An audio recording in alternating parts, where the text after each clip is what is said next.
let me key in on something that you said almost at the very beginning. You Yeah, said they remove organized labor, and we all understand that because the labor is just really not there like it used to be, and we can yeah. see in our political system where they've been relegated to like a side role almost. But you said something even more important that I don't think people understand is that back in the 60s and 70s, even the mid 70s and whatnot, organized labor was very, very conservative. Yeah. And I think when we play back the election of George McGovern and how it goes down, the mythos behind that, why don't you kind of talk about how the organized labor played into his downfall? Oh, that's a story I don't. They did. The thing is that they didn't really help him out. It wasn't that they brought him down. It's that they lost interest in him, and this is a recurring problem.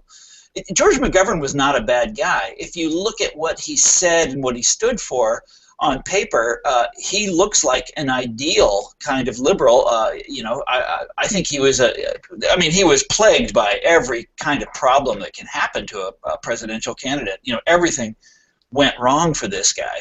But he had a bad relationship with organized labor for all sorts of different reasons, and they didn't help him. They basically, in 1968, organized labor had really worked hard for the Democrats. Remember, that was the year of Wallace.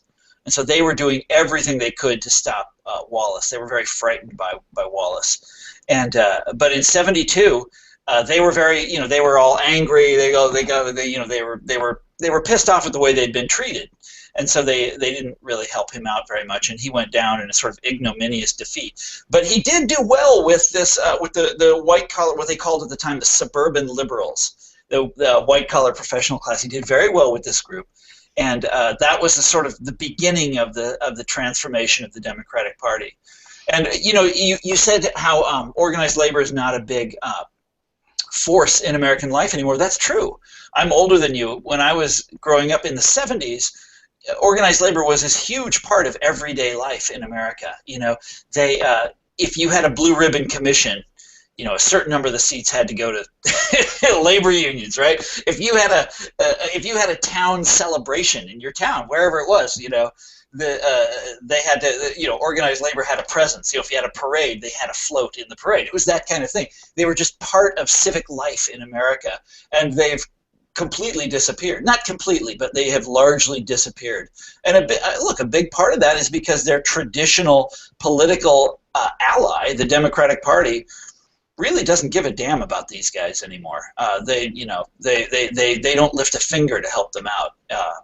I'm sorry, I'm being really blunt there, but No, I think that is critical to understand that that switch was made, and then you look at where labor is today and how they have so little influence, but yet you still see them lining up behind yeah. the Democratic Party time and time again.